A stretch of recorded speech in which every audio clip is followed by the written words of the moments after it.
Alright, so today's project was to build an iPhone that is fairly recent without spending a lot of money. And I'm saying build because you can get them a little bit cheaper if you build them by yourself by using dead parts or something.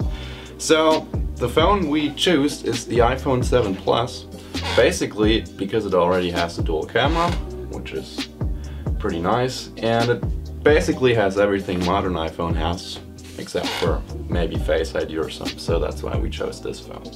So what did we pay for? What do we have here? I guess I can already take a primer conclusion here. If you really want to cheap out here, you really need to have luck. We found a phone for around $200 that was dead, but it looks like that. As you can see, it looks almost brand new. You can see display also.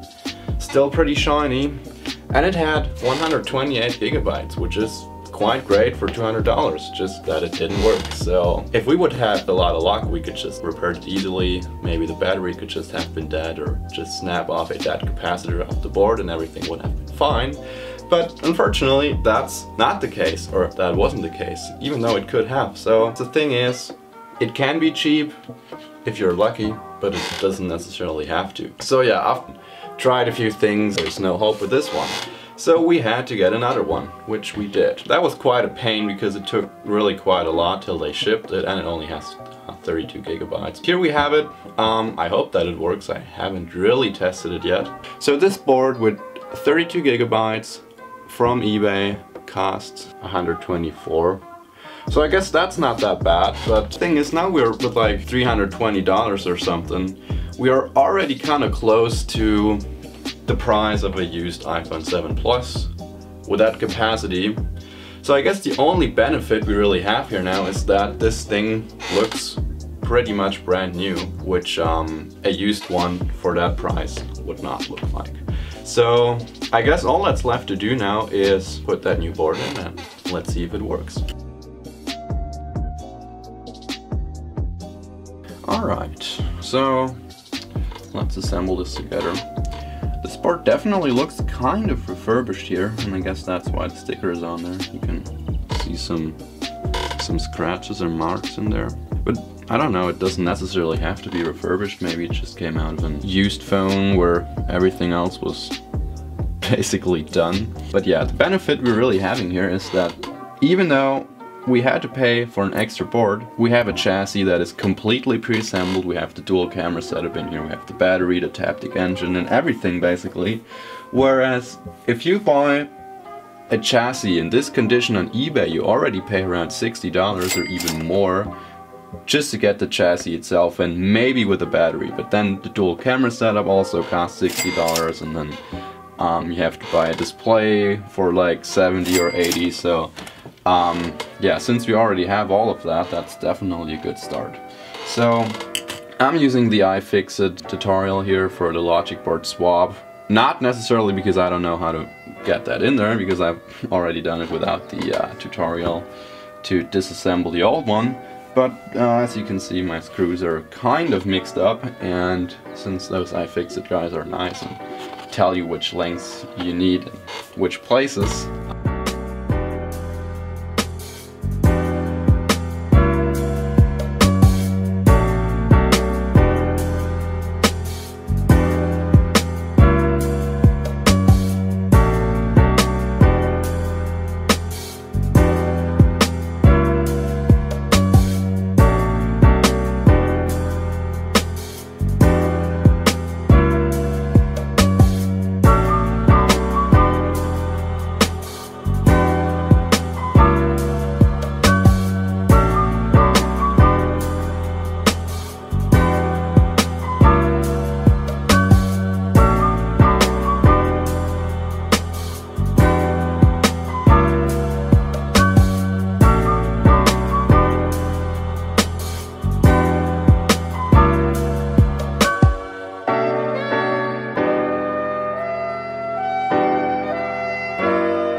everything is pretty much connected.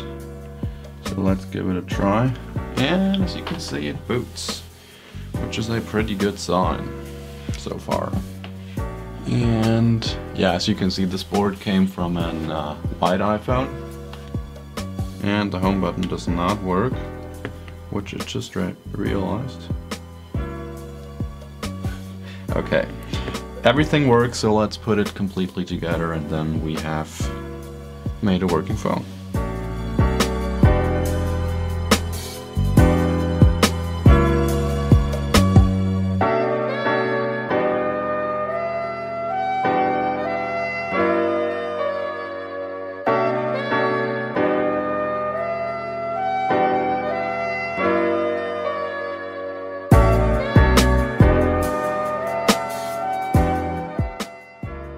So the conclusion of this video is, it definitely was a fun project. Have we saved a lot of money? Maybe. So you can get phones for that price with the same capacity, pretty much the same phone off eBay, as I just said, for the very same price. But if you look at them, they look really messed up and pretty bad for that price. So here's a good example, and it's not even chat black, it's just the normal matte black version. So I guess the only real benefit we're having here is that this phone looks absolutely brand new. It's absolutely stunning. Like in comparison to my own one, this is my own one which I already had. So you can see that this is definitely quite the difference here. Right, so as you can see, it really has pretty much no scratches. It looks brand new, almost as it would have been freshly unboxed. It really looks stunning. Like my own one looks like shit in comparison to that, honestly. So yeah, it's definitely almost like a new phone. You can pretty much not tell the difference, so that's great. Worked out very well.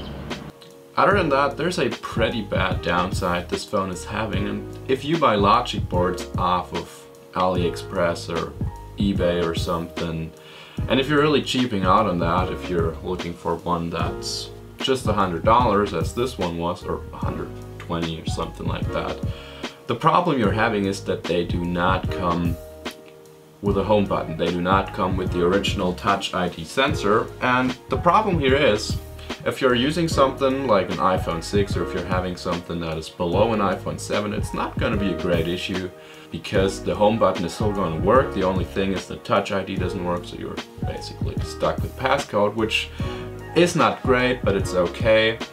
But in comparison to that, for everything that's greater than the iPhone 7 or just the iPhone 7 itself, it does not work at all. So as you can see, I can press it, nothing happens. That's the problem with those newer phones. The solution to that is this assistive touch thing, which you can drag around and then click on, and that's pretty much going to act as a home button. But again, it's okay, it's livable with, but it's not great. So yeah, other than that, the conclusion really is, if you're really lucky, you can really cheap out with that quite well without even really having to do much. So again, some phones you may find on eBay for maybe even $200. They may just have a dead battery that you're going to replace and you will be fine. And it can look like that. That was $200 or around, not even $200. So yeah, you never know, because the most people who are making those listings of those dead phones, they don't know what's wrong with it. Their phone just dies out of nowhere. They don't know why. They don't know what happened. So they sell it because they want to basically buy a new one and just get a little bit of money out of the old one that just died.